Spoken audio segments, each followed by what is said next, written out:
I'm Rob Skinner, and this is the Rob Skinner Podcast. Today I'm talking to Javier and Kelly Amaya from Boston, Massachusetts. Javier and Kelly became disciples in 1983 while in college. Javier graduated from Brown University with a degree in Biomedical Engineering, and Kelly from Boston College with a degree in psychology and a concentration in Spanish. Javier later obtained his master's degree in Christian Ministries from Harding University. Javier and Kelly were high school sweethearts and married in 1986. They are the parents of 3 adult children and 3 grandchildren. The Amayas have served in the full-time ministry for 31 years, and their journey has taken them from Boston to Florida, Mexico, Guatemala, Los Angeles, and then they returned to Boston in 2011 to lead the Boston Spanish ministry. Their passion is to see lives transformed by the power of God and to be used by God to raise up leaders for service in His kingdom.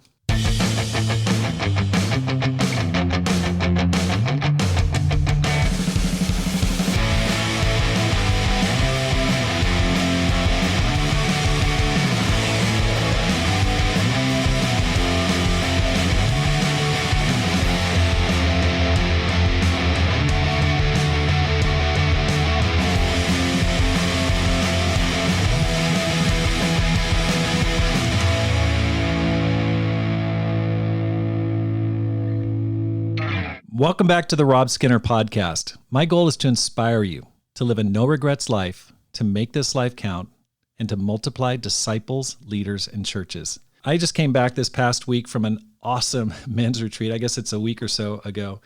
We had such a great time, and I think I shared about it in episode 150. So many guys came out, more people than ever, people from Flagstaff and as far away as Phoenix and Oregon. We had people there from New York. It was an awesome time. And one of the great things is a year ago when we had the men's retreat, we didn't have really an official church in Flagstaff, Arizona. We had 8 disciples there led by an amazing and faithful retired person, Ken Burford, and his wife, Debbie. But they'd held on for years just trying to keep the fire burning, so to speak. And yet last year, we formed a team, and I've shared about it many times on this podcast. And with that starting 8, a team went up there, and now the church is over 30 disciples, and they've got 50 to 60 people meeting on Sundays. And I just talked to Brian over the weekend, who leads the church, and they've got 20 studies going on right now. And it's just really thrilling what's happening. So many college students, marrieds, and singles who are studying the Bible. The brothers are on fire. They had a whole contingent. They had 8 men just come to the men's retreat who are disciples. Last year, they only had 8 disciples total in the entire church. So it was so gratifying to see God work. And I want to say thank you for spreading the word about that Flagstaff mission team, because through that, people join the team and it continues to grow. So please pray for the work there in Flagstaff. It's been really thrilling. Please pray that they can get to 50 disciples at the end of their first year. That's Brian's goal. That would be awesome to see it grow and just take off and double. So also, I want to let you know that I'm still looking for an associate ministry couple. And if you are interested and have a little bit of experience in the ministry, please email me. Someone who's got about 3 years of ministry experience. Kelsey and Jelaine Hahn are going back to China. He's my associate minister. And it's been an amazing year having them here. And Kevin and Erica Liu, who came with them, who've been leading the campus, are going to be working as a shepherding role on campus. And so we're also looking for a campus ministry intern or leader. So if you've got interest in that, please email me, please contact me. I'd love to talk to you. Kelly and Javier, it's great to talk to you. Welcome to the program. Thank you. It's great to be with you. Thank you. Yeah, we have a connection through your kids, and we're going to talk more about that. But let me ask you, how did you guys first meet? Well, we first met when we were in high school, and I was actually his best friend's girlfriend. I think there's a song about that. But I was his best friend's girlfriend. I remember seeing him play soccer, and I was really impressed because he was probably the only Latino out there on the field in a very American town. And And I saw him playing soccer and I took notice.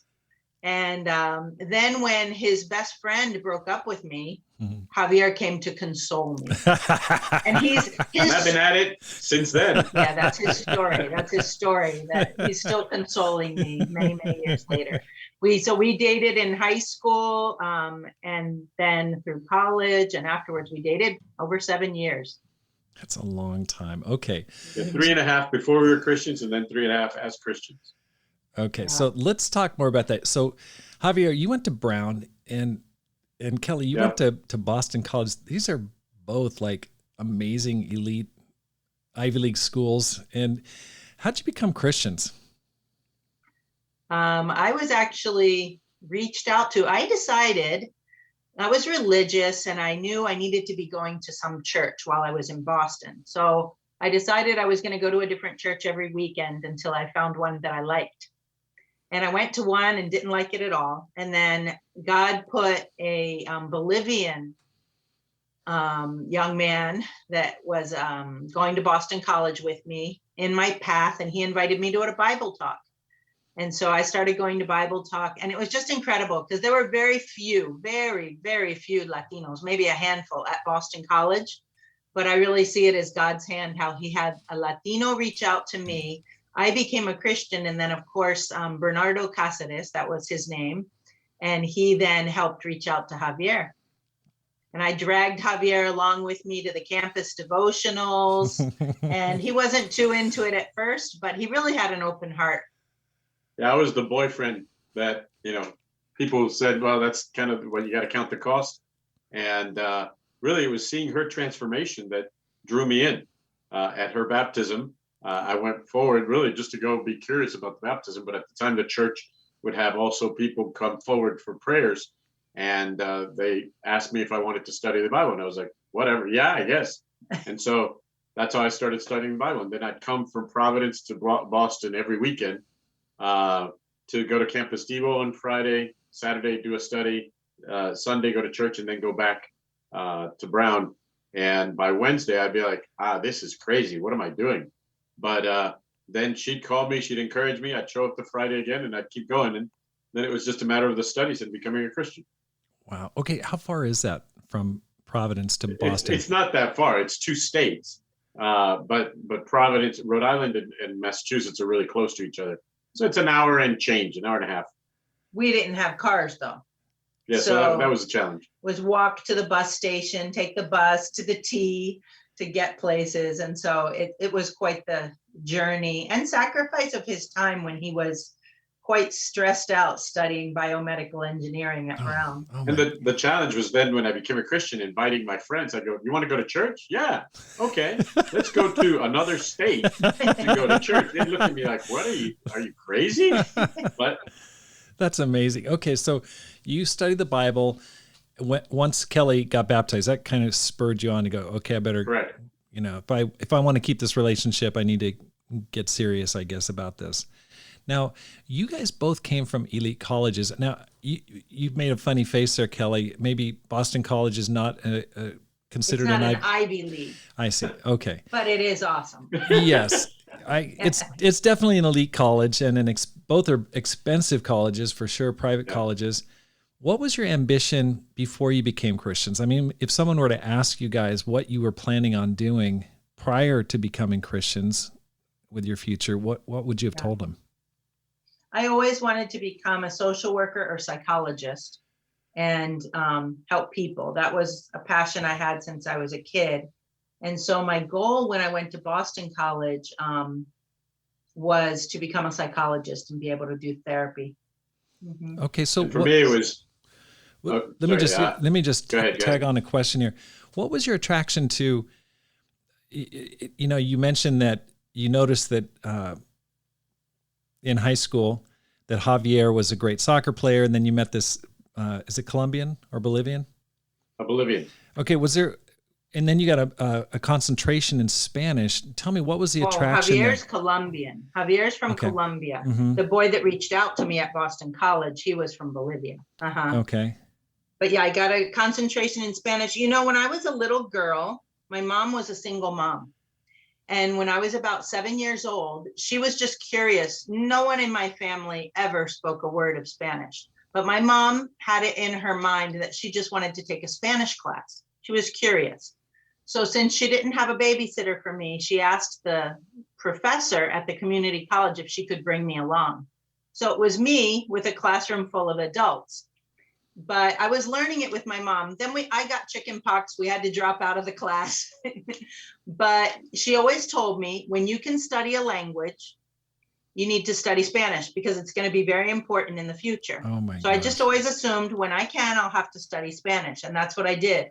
And I loved it. And I was very attracted to Latin America, which is interesting. In Spanish class, they always talk to you about Spain. And I wasn't interested in Spain. I was drawn to Latin America. Probably never even knew a Latin American until later. But it was just something I really think God put in my heart through my mom when I was a little kid. Isn't that crazy? It's almost like your mom is a prophet. This is going to be very important. And she was exactly right. I mean, it's just funny looking at you through the Zoom here. I mean, you're as white can be. It's so funny that, how God worked that out for you to have that interest and how it worked out in his plan. So I'm sorry for cutting you off, Javier. What was your ambition? That's good. And actually, in our high school, there were literally, if there were 3 Latinos in the whole town, that was about it. So it's pretty striking that she'd orient herself to the very few of us. What was your so you asked in terms of ambition. I was raised to be an executive. I mean, my dad was a corporate executive, and that was the track I was on. My ambition was to be at least a vice president for a corporate 500, Fortune 500 company, if not to be the CEO. I mean, that was very much what I was targeted towards. He literally told me, power and money is what I want. This is before I was a Christian. I was 16 at the time when I said that. But yes. Okay, so you were very clear on your goals and ambitions. I respect that. Now, why did you guys choose ministry? I mean, we're making a 180-degree turn here. And as an add-on to that question, what'd your family think of that? Well, actually, we after college, we both worked in our fields. So I had a chance to work for IBM for 5 years, and God blessed me immensely. I did very, very well in those 5 years, to the extent that the vice president for Latin America met with me and said, what do you want? And they basically had this program where vice presidents would kind of godfather up-and-comers. Wow. And they choose them. And so I said, well, I want your job. And he said, well, it's going to take you about 15 years, but you've got the pedigree for it. You've got the education for it. You've got the background. And actually, he was an acquaintance of my father. So because the at that level of executives for Latin America, they kind of know each other. And so he knew about that interview. And then after that interview was when we were asked to go into the ministry. So I knew definitely the cost of what I was giving up in going into the ministry. That's for sure. Wow. Yeah. And I think, why did we choose ministry? I think ministry chose us. I think I would have dreamt as a young girl. I was brought up in a Protestant church, and I dreamt of helping people. I dreamt of, like I said, later being a psychologist, but I had dreamt also of being a missionary, something where I could help people in the world. I knew there was a lot of pain in the world. That was my heart. That was not Javier's thinking. But when we became Christians, when you study the Bible, when you understand that the greatest problem in this world is people are lost and need to know God, then it changes everything. And I think although Javier then was working in his career as a Christian, as a disciple, he was very passionate about his faith. And so we would go to work every day, but he would literally pray through all of his clients at IBM. God blessed him so much. But at 5 p.m., he was out the door. Wow. And everyone thought he was crazy and that he was going to fail because he wasn't putting in the hours that other young salespeople were. But he would leave at 5 p.m. and he was one of the best in the country as far as sales. But the reason he left at 5 p.m. is he knew that he had more important things to do in the evening. So we would disciple people, study the Bible with people in the evenings. And it was our passion. And we dreamt, there would be world mission seminars back then. And we would dream about the churches in Latin America being planted and really wanting to help take the gospel to other places in the world. So it was a dream for those years. But when the opportunity came, it was still a big decision, especially for him. I guess a story that kind of always reminds me of why I made the decision was the same month we studied the Bible with a young man. His name's Roberto. He became a Christian, and 2 weeks later, he was found dead at Harvard. And He was 18 years old. Yeah, at the time he was 18. That same month, I sold 3 computers that were worth a ton of money because computers were pretty big at that time. And I had a huge commission, met with CEOs, but I always thought, who will remember me long term? And I always think, one day I get to heaven, Roberto's going to welcome me. Wow. Those 3 CEOs, they don't remember me. They don't remember my name. They don't remember what that was all about. They just remembered they paid for a computer. And so impact is really the word as to why the decision. Because I thought, well, I've been blessed in an amazing way in my life. We have. And so as I think of what's this life's impact going to be about, it made clear sense to me that it's about souls and what will it be at the other side of eternity. Gosh, eternal impact. That just brings tears to my eyes. That's one of the reasons why I respect you guys so much is the sacrifice, and what an incredible example. You remind me of some people that have gone back into ministry later in life, Rusty and Kim Snell from Toledo, Ohio. I know that there's some Shannon Van Zee from Sioux Falls. He's planting a church in South Dakota. And I just respect that so much because I know how greed works in me. I know how ambition works in me, and it's a tough decision. And it's very impressive. I want to come back to that and talk about that a little bit more in the future. What'd your family think about this decision? Well, that was the hardest decision for my family. Becoming a Christian, I thought would have been a hard one. And actually, when I became a Christian, I thought, oh, they're going to disinherit me because I come from a pretty traditional Latino family. And I thought, well, there goes Brown because I'm not going to be able to fund it. But they didn't. They were supportive at that time. Then when leaving the career, there were a lot of conversations, and Dad grilled me, which was great. He grilled me because at the time Diana was already born, and so his concern was, well, what's going to happen with your kids in the future and so forth. They had provided for us an amazing opportunity of any school, any college, any doors wide open, and so I knew that this decision would mean that our kids would not necessarily be able to have the same kind of open doors of opportunities of what I had. But they were supportive after they were first, they questioned it quite a bit. Wow. Okay. Can you give me an overview, a 30,000 foot level kind of scope of where you've been in the ministry since that time? Sure. You or me? I can. Okay. So we went into the full-time ministry in Boston, and we were actually leading the Spanish ministry then. And the leader that was there wanted to become a doctor. And so we switched places. He went back to school and into the professional world. We went into the full-time ministry. We took on more and more responsibility in Boston pretty quickly. And then we were sent to Florida for 8 weeks, supposedly, on our way to Mexico. But we ended up there for a year. And then we went to Mexico.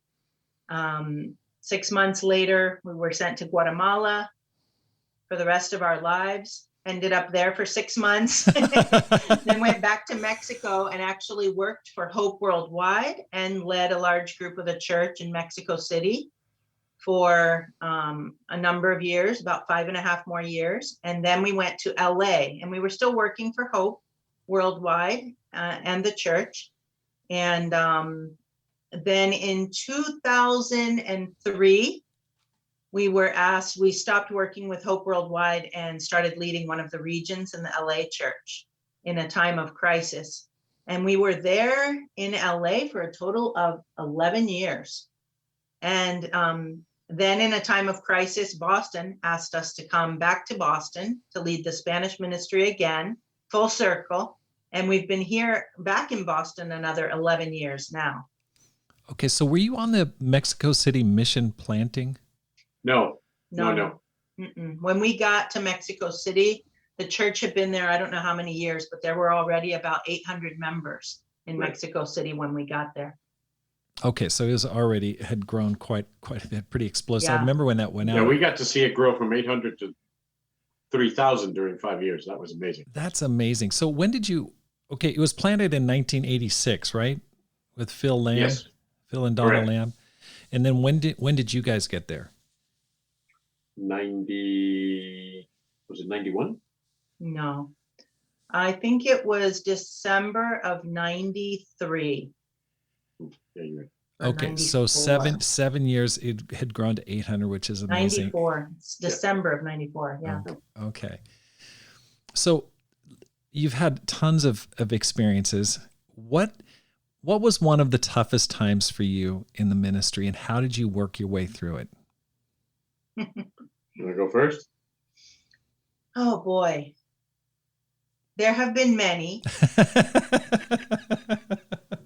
I think we've held on to God.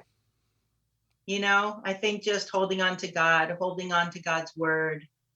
I think one of the toughest times was the time that we were in Florida. And there was a very, very unhealthy dynamic in the leadership of the church. And on top of that, we were young and not too smart about some things. And our marriage wasn't in a good place. I don't even think we realized it. And what we were doing out of the goodness of our hearts, but ignorance, was putting the ministry, especially Javier was putting the ministry first before marriage, before family. And it was a very unhealthy dynamic in the church. And so, overworked and not keeping priorities in order. Finally, that came to a head toward the end of that year that we were there. And we went and asked for help. And God put a couple in our path that helped us to just get back to our priorities, which we had learned really well in Boston. God first, take care of your marriage, take care of your children, and then the other things will come, keep things in order. So we got straightened out. And I think, though, that was good in the sense that it taught us a huge lesson. I mean, we came out of that year, we are never going to repeat that mistake. And that the pull is always there. The needs in the ministry are always overwhelming. It doesn't matter if you lead a church of 50 or 500. Right. There's always more needs than you can meet. Right. But, we learned that God has his job and we have our job, and we got to keep our priorities in order. But I think that was one of the most challenging times. Wow. Mm-hmm. I would say, other than that, as she mentioned, there's been multiple, and we've gone into multiple situations because of crises. Mm-hmm. So settling crises out has actually become a strength of ours. But I would say one of the hardest ones for me was finding division within the church, mm-hmm. and a group getting divisive and losing trust and questioning motives, questioning integrity, questioning even the truth of the word. That was quite tough. And how overcoming it, bringing other people in, seeking advice, not facing it alone. Right.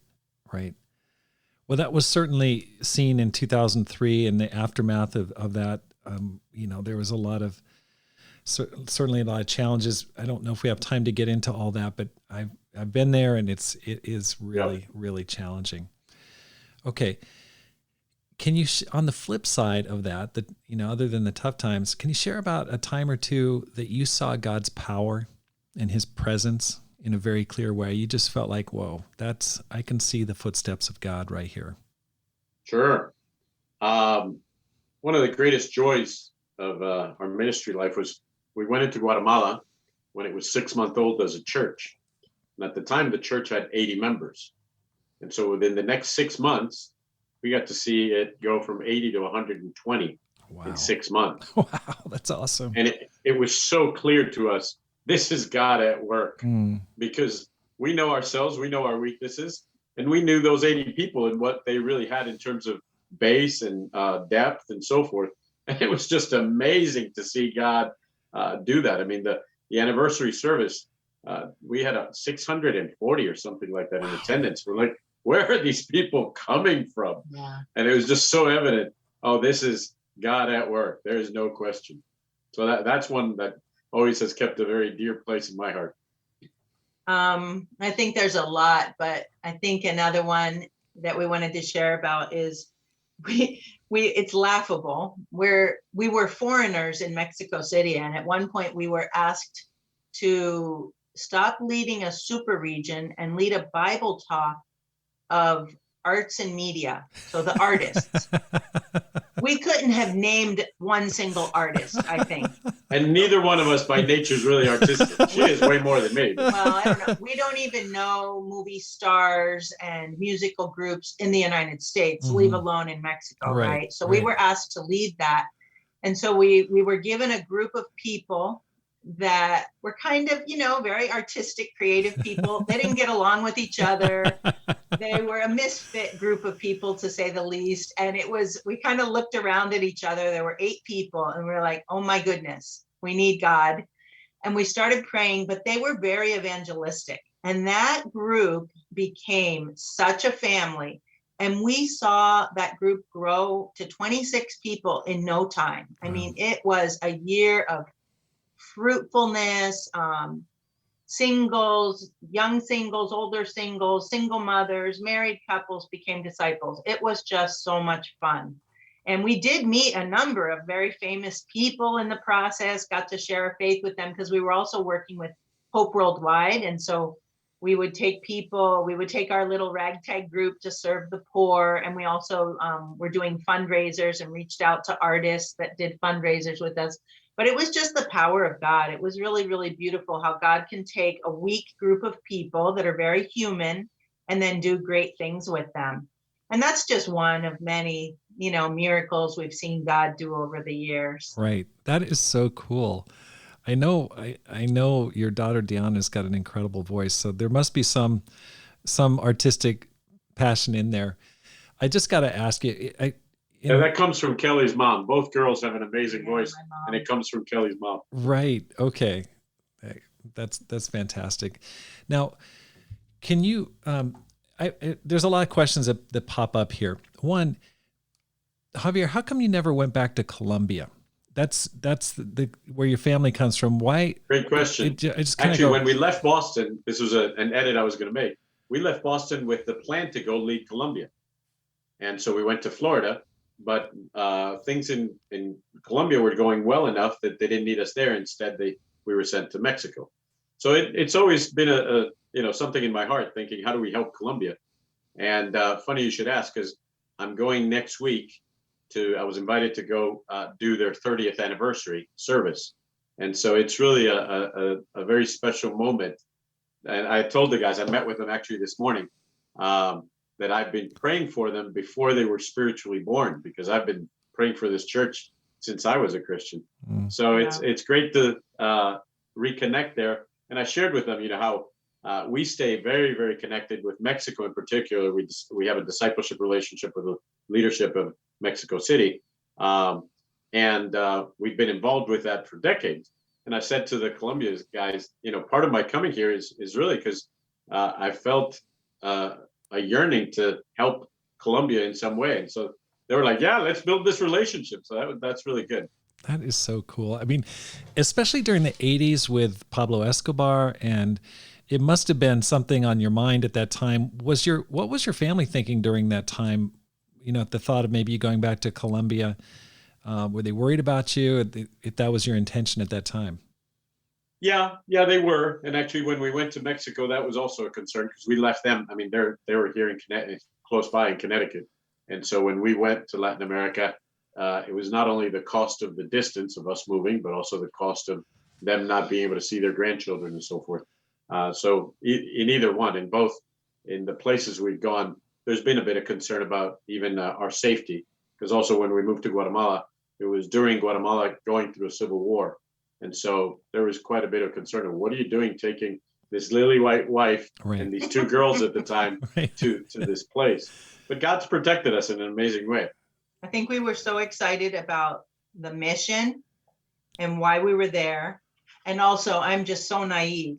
But I think I was kind of oblivious to the dangers many times. I look back on some things that I've done so many times, and I say, only God and his angels took care of me because I was so naive and really didn't know what I was doing. But we really were protected by God. Sure. I just gotta say, you guys are so gutsy. I mean, growing up in the 70s and 80s and watching on the evening news, there was always a civil war happening in Central America, whether it was Panama with General Noriega, and then there was the Sandinistas in El Salvador. I mean, Yep. Guatemala was unstable. I mean, just crazy. It's so gutsy of you guys to go down there. I mean, I read somewhere that El Salvador was the third most dangerous city in the world. Yeah. San Pedro Sula and San Salvador are two of the most dangerous ones. Yeah. My gosh. Anyway. You know, part of our heart was also moved by the Spanish ministry here in Boston, because a lot of the people, the reason this ministry got started was the people that were in those countries that migrated because of just safety. And so that's why they were here. Right. And so we learned very much firsthand from their lives the risk they faced. And so that even pulls at our hearts to say, well, how can we help? Oh, yeah. Okay. So here's a question. Why aren't you still in Central or South America? I mean, you're back in Boston, and I think there's probably no one more qualified for you to lead a church in anywhere in Central or South America. Maybe that's not the best question, but why'd you go back to Boston? Well, let's start with why not being in Latin America right now. Right. We moved the whole leadership, main leadership of the world sector at the time. That's what the structure was. And part of the intent was to have nationals lead their own countries. Okay. And to make sure we develop national leadership. Honestly, I wish we had done it maybe a little later, but praise God that there were nationals that could rise up. I think there was a little bit more training to have taken place for that transition to have been better. But even financially, in order to help the work in Latin America, we needed a stronger base from the States. Got it.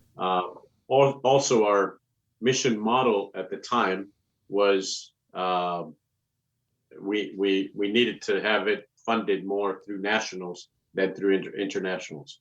It gets quite a bit more expensive to fund internationals in Latin America. And once you develop nationals, I think that's the key. I think what we've done since then has been a support dynamic that's been needed as well. I think there's been at times when we've needed to bring leaders up, and it was important to have a place where they could come to be ministered to here in the States, so we could be that kind of relationship.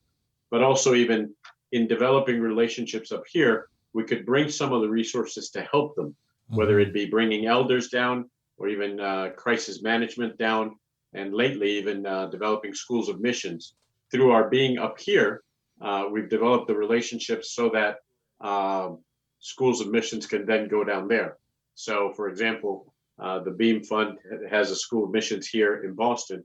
And as a result of the relationships built there, we then were able to take a school of missions to be developed in Mexico City.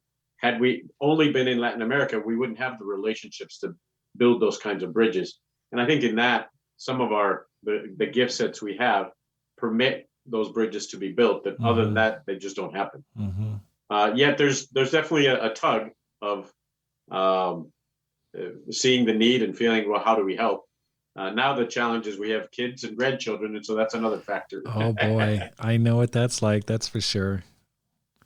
So, and I saw that being in Japan, the expense of having an expat living in the country is way higher than being able to live on the local economy. There's just differences. Even if you're getting paid hardly anything compared to what you could have been back in the States, it's still much more expensive than the local economy. So tell me about the Spanish ministry in Boston. What's going good? What's working? Give me some highlights. Well, even when you asked about the question about why aren't we in Central or South America, I was thinking we are. It's just in Boston.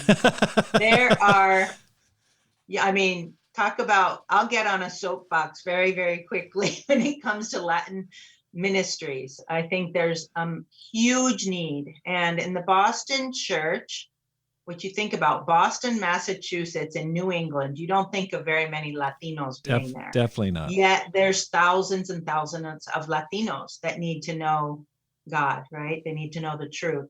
And there's over 400, about 420 members of the Boston church are in the 2 Spanish regions. We had one and split it into 2 regions. We hired a couple from Mexico City who leads the Spanish South, and we lead Spanish North. And we have an elder and his wife, and they're wonderful. We have another couple who has served as an elder and is not at this time, but they are still serving God passionately. We have a good-sized campus ministry now in our region. They speak Spanglish very well. We've been doing more translating recently because they love our ministry, but they've baptized a few people who don't speak Spanish, so but they're still coming. But it's a super international group. I mean, I was trained to be a missionary by just being part of the Spanish ministry before we ever went to Latin America. Wow. Because here, depending on whose house you go to, you feel like you're in Colombia or Puerto Rico or El Salvador, or, you know, just a different country all the time. So it's really an incredibly international experience to just be in this ministry. Wow. And it's an incredible group of people.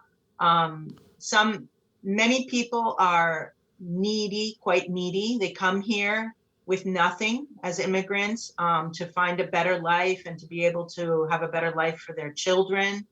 And then many of them have become American citizens and learned English and are homeowners and business owners.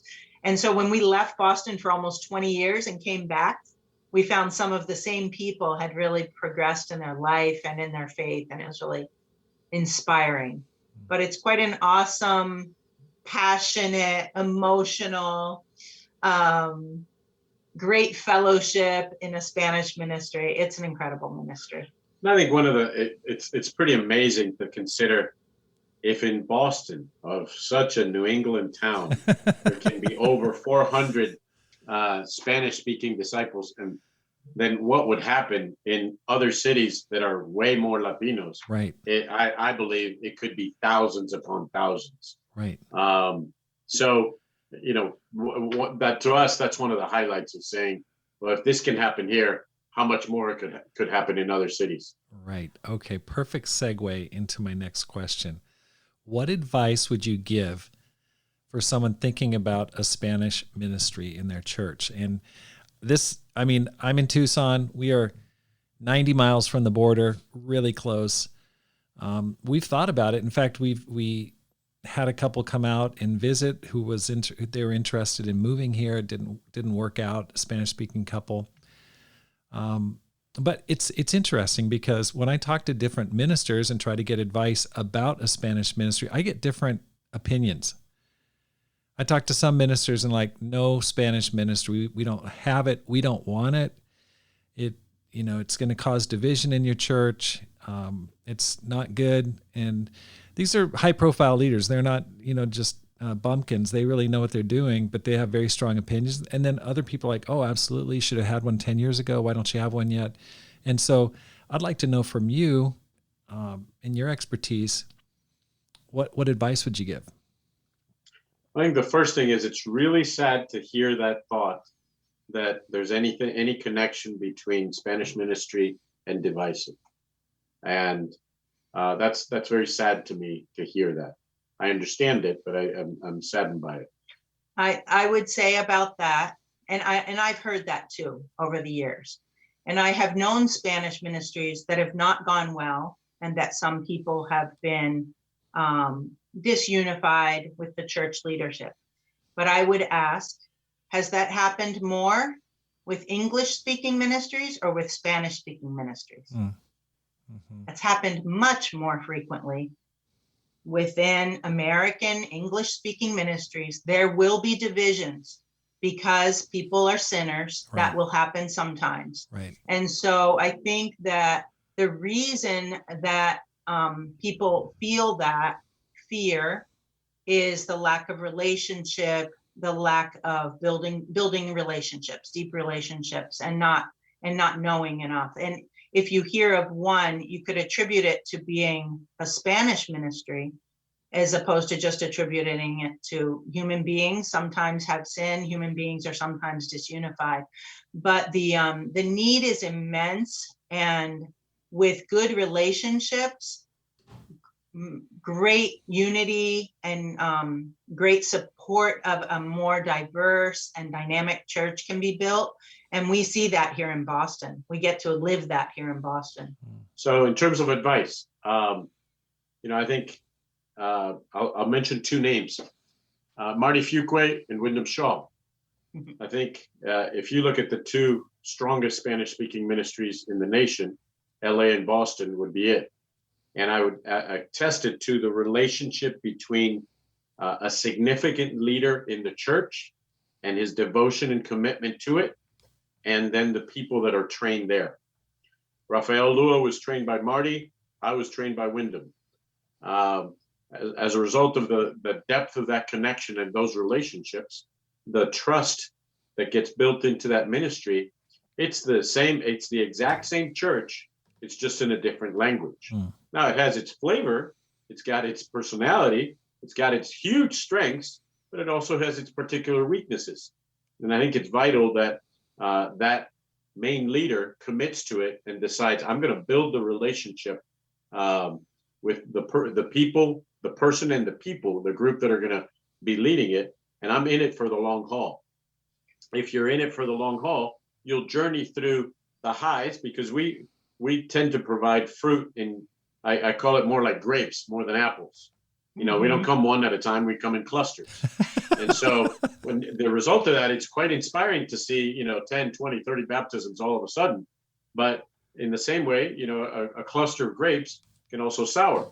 And so they need to be taken care of. So there will be a journey through it, but I think the payoff is immense if there's that commitment. I think something else that we could go on about this one forever, but I think something else that really, really is crucial, in my opinion, and did happen in LA and especially in Boston, was that those ministries started by finding some young, willing disciples who were completely bilingual, and specifically from the campuses. You can find a lot of very educated, motivated, zealous, young Latinos in the campuses around the country. And those are the people that are completely bilingual and can connect with the main leadership of a church in English, and then start a Spanish ministry, but with unity and communication. If you try to find someone who barely speaks English and make them a leader, there's going to be from the start more complication, a lack of communication. So I think that was a great benefit in Boston. They got together all the Spanish speakers and said, we see the need in the community. There's people out there that need to be converted. They speak Spanish. We want you to start the Spanish ministry. But it was a group of bilingual people who had been converted on the campuses primarily. Wow. And so that group had friendships with the English speaking ministry. And it was always seen as one church with a solid base. Then later, the non-English speakers were converted, but the connection was always there and still is with the bigger church. I think the mindset of mission is key. It's interesting. Our movement has an enormous value on missions. And so you would never say, we're not going to go plant a church in Bogota or in Mexico City. We would say we're going there. Yet we have cities of millions of Latinos in US that under the basically, no, we're not going to go there. And we're not going to reach out to those people. And so in our own country, there's whole mission fields to be established. Right. Right. That's very powerful. So what I hear you saying is, first of all, the primary leader of the church has to be connected to his protege who leads the Spanish ministry. There's got to be Right. the time spent, the commitment, the emotional connection to raise up that person. And then Kelly, you said you got to find people who are completely bilingual, typically younger on campus, who feel absolutely comfortable in both an English environment and a Spanish environment. And they can bridge the gap between the predominantly English-speaking church and the Spanish-speaking ministry. Yeah. Yeah. And then, And the third thing to that, I'd say, is I call them pillars. That you need some pillar couples, basically deacon kind of people who are going to be, they might not be as bilingual, but that's okay. But they will be pillars to this ministry long term, because they're the real, disciples and make disciples and make disciples. And it's amazing to see how they'll rise up in that ministry where they might not even make it spiritually in another ministry. right. Both of the couples that have become elders in our ministry, I don't know that they would have made it in another place. Yeah. I feel Much less risen up to that level. I just know in Tucson, I feel like such an incredible burden to get a Spanish ministry going, because we've got Spanish speakers in our church that have been listening to headsets and translation for years. And I did that in Japan for 10 years, and it's, you get about 30% of the lesson. I mean, you might get Right. a little bit of the understanding, but you miss so much. It's just so empty in so many ways. And so, who do you draw in? exactly. It's really hard to draw in other people saying, "Hi, come be in the this setup." Exactly. So we're praying about that, and keep us in your prayers about that. Changing the And channel. I just wanted to mention, Go ahead. Rob, the reason I mentioned the campuses, I think young people who are Latinos or who are like me, not Latina, but with a Latina heart, who are converted in the campus, they can serve as leaders in English-speaking ministries all around the country and other places. They have the ability to do it in English, but they're the only ones that could do it in Spanish.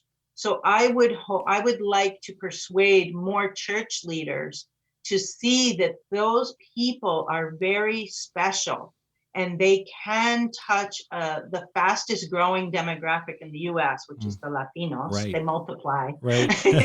They multiply quickly. They have lots of children. And those young people, if they're given the dream, some of them, sadly, Latinos who I've reached out to and tried to persuade to pursue Spanish ministries, have said, I don't want to be seen as only being able to do Spanish ministry. That breaks my heart, because I love the Latinos in this country passionately. I want them to be saved. And I have told them, it's not that you can only do it in Spanish. Of course you can do it in English, but you are the only one that can do it in Spanish. Right. These other people cannot do that. Right. And so I think they need to see church leaders help these young people who can speak Spanish. And there's other cultures too that need to be highlighted and made to see that this is a very precious calling that God could be giving them. We're 59 years old. And I think, who are the next ministers to lead powerful Spanish ministries all around the country, in places where there's cities that there's more Latinos than there are non-Latinos. Right. So anyway, I'll stop. There we go. Thank you. Let me change the channel. You guys have amazing kids. You're like I mentioned earlier, your two daughters, Deanna and Elena, were on our mission planting for a couple of years. Incredible voices. I mean, it was just such a blessing to have them join the team. I think Deanna came on the first wave. Elena came a little bit later. Yep. They met their husbands on the team, or else they dated on the team. They got married. Just awesome. In fact, it's funny, Kelly, when I look at you, I feel like I'm talking to Deanna. It's such a weird, I mean, except for the complexion, you guys look so much, Deanna looks so much like it's just kind of eerie a little bit. Like this is really cool. Anyway, what advice would you give for a person who's trying to do ministry and at the same time raising great kids? That's a very common question I get. Is like, how do I do this? How do I do ministry with kids? It's challenging. both fathers and mothers are asking the question. Yeah. Well, I think don't make the mistake that we made when we moved to Florida, where everyone came before our marriage and kids there for a little while, especially for Javier. I think I kind of took care of the family, and he was running around taking care of ministry for a little while there, and we had to get back on track. I think keeping priorities straight and realizing if we're going to dream to save the world and to make disciples and raise them up, it starts at home. And they are our first disciples, are our kids. And so I think starting with having dinner together every night, having family time every week, loving God together, putting your kids to bed at night and praying with them, reading a verse, singing. My girls sing, but I know more children's songs than they do. We would sing together every night. And we had a lot of fun together when they were little, And later we had our son. He was born in Mexico, and so he added to the Amaya gang. But I think that was really important. And then fighting for really, you have to make time for your marriage. And so over the years, we've had to fight for it and make sure to try to keep it a priority to take at least a day in the week when Javier and I would spend time together and just make sure that we're connected and talking through anything we need to talk through. We've gone on prayer walks most Mondays in all these years. We even this next Sunday, we're going to go out, and our kids actually paid for us to have a little getaway for a couple of nights. And then we added a couple of other nights to it. We're going to get away for 5 days, 4 nights this next week. Nice. Because we need that. You give and give and give in the ministry, and you need times to just get away, have fun, celebrate your marriage together. So those are some of the things. I think it was an incredible blessing to be discipled by Wyndham and Jeannie Shaw when we were young, newlyweds, and we got to see them, and Gordon and Teresa Ferguson and Al and Gloria Baird, who were our heroes. And we watched them and we said, we want to have what they have one day. We want to be a family where our kids don't resent the church, but they see that the church and God is a blessing. And they also were a haven for so many disciples.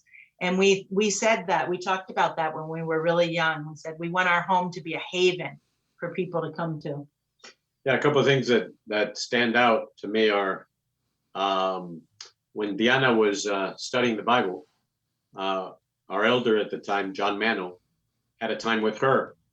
And the outcome of that time was, he said, you got to hang up the phone and you got to have more fun. And I thought, wow, that's the greatest challenge. Shoot, I'll take that challenge. But, I think it's very easy for kids growing up in intense ministry households to feel like Christianity is this intense life. Right. And so it can become so burdensome that, no, thank you. I don't want to be part of that.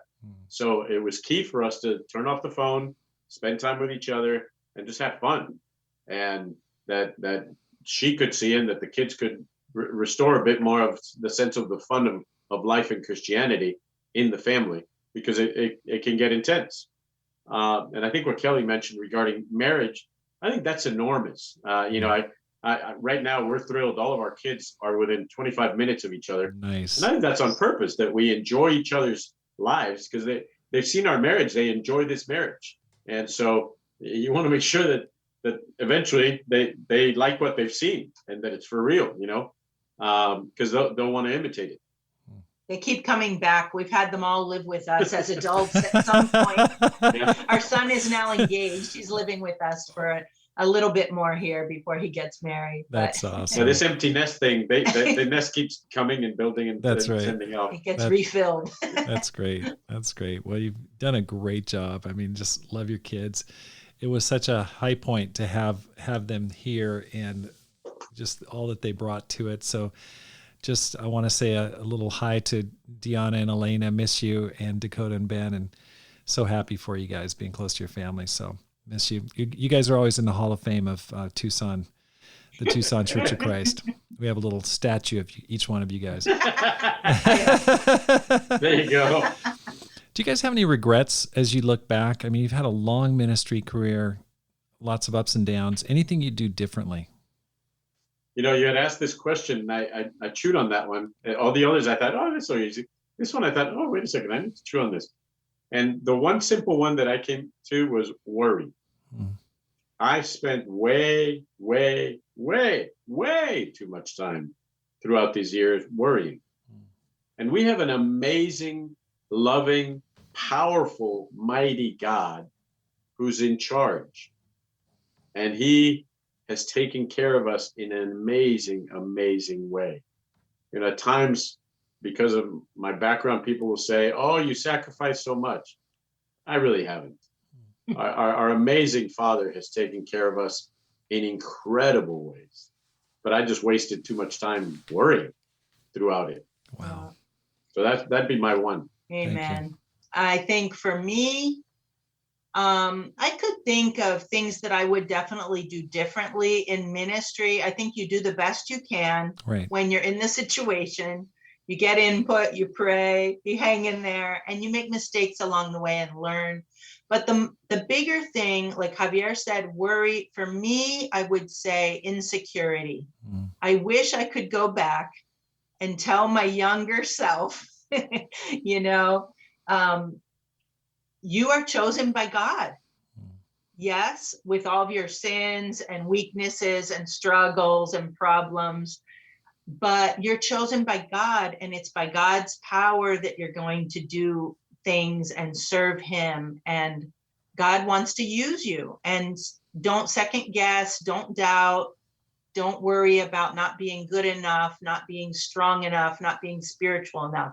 Just walk with God and trust in his having chosen you. So I wish I could have go back and take away all of those insecurities. I think I still struggle with them sometimes, but I've come a long way, you know, and I finally, but that's sad, right?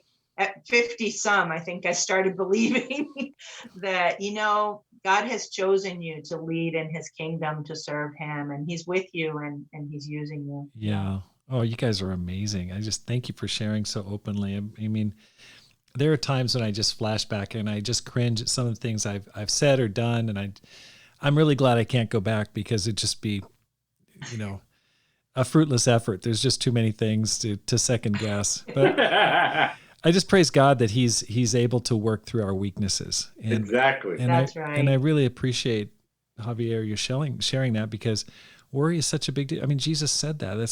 That's how you get into the third soil, is the worries of this life. There's so many. Yep. It's so prevalent. In Matthew 6, he had to say that. Don't worry about this life. So thank you for sharing. Where are you guys? Okay, you guys are still in your prime, 59. Where are you going to be in the next 10 years? What's your prediction? Oh, that's interesting. Location, I think we'll be here in Boston. Okay. But in my mind, here in Boston, while we help out places outside of Boston. Okay. A dream of ours has been to, of course, we're enjoying being grandparents. So we really love living nearby, near our kids, being able to help them and support them and just enjoy them. But I do think that something that we see and we hope that we can be a part of is encouraging the churches in Latin America. Well, of course, you already heard my passion about Latino ministers around the United States. Right. That's huge. But I think also we hope to see the churches in Latin America multiply their eldership.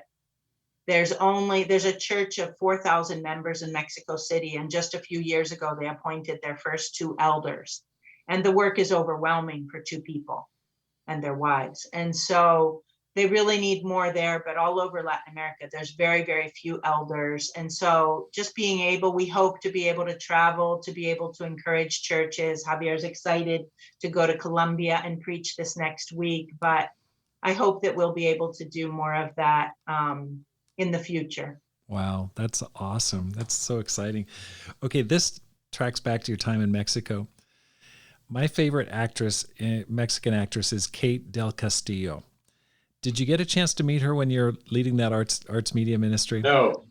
Okay. No, and she'd run into me and I would not know who she is. That's how bad I am. Well, I know that My son was in a soap opera. Oh my When gosh. we were in Mexico City, he was in a soap opera called Todo por Amor. Do you know at this moment, when you ask me who was the main actress, mega famous woman, I cannot think of her name. That's how bad we are about artists. Okay. Well, I know that Mexico has a super influential, media program that influences all of Central America. Yeah. But anyway, I just had to ask that question. To wrap it up, what advice would you give for those who want to make this life count? Romans 12, 1 and 2 is my context for that. I think, again, with the worry, instead of worrying, give yourself fully. What I usually say with this is only at 100% will you see God in action. You got to give yourself 100%. If you give yourself 50%, you're still haven't seen God's hand at work. But when you give yourself 100%, then you can really see his will in your life. Right. And so whatever that's going to take for you to pour yourself out, to give yourself at 100%, then you are really offering yourself fully to him. And I think then he can guide you to whatever powerful impact you'll be able to have. Wow. That's a sermon right there in a short paragraph. That's amazing. Okay. Thank you. Kelly? I would say, set your hearts on things above and not on earthly things. I think that concept has been a north for me. You know, the only thing we get to take with us at the end of our lives is our souls and the souls of those around us. And I think that's something that we've always remembered and helped Javier to go into the full-time ministry in the beginning. And I think has helped us to persevere when there have been challenges. And even in the family, you know, talking to the kids about the most important thing is our relationship with God and our eternal life. Wow. Javier and Kelly, thank you so much for joining me today. It's so fantastic to hear your story. There's so many more things I'd love to ask you about, but thank you for your service for the past four or five decades. Yeah, it's great what you're doing, and all the best with you going forward. Oh, likewise. Thank you so Very much. grateful for you, bro. And I'll shout out there another thing for if anybody wants to guide their kids to a right place. A mission field is an amazing place to find a spiritual spouse. That's right. And Rob knows how to connect. That's right. Thank you. Rob and his wife are great matchmakers. Thank you so much for joining the Rob Skinner podcast. If you're enjoying this podcast, please hit the subscribe button and let your friends know about it and how to find it.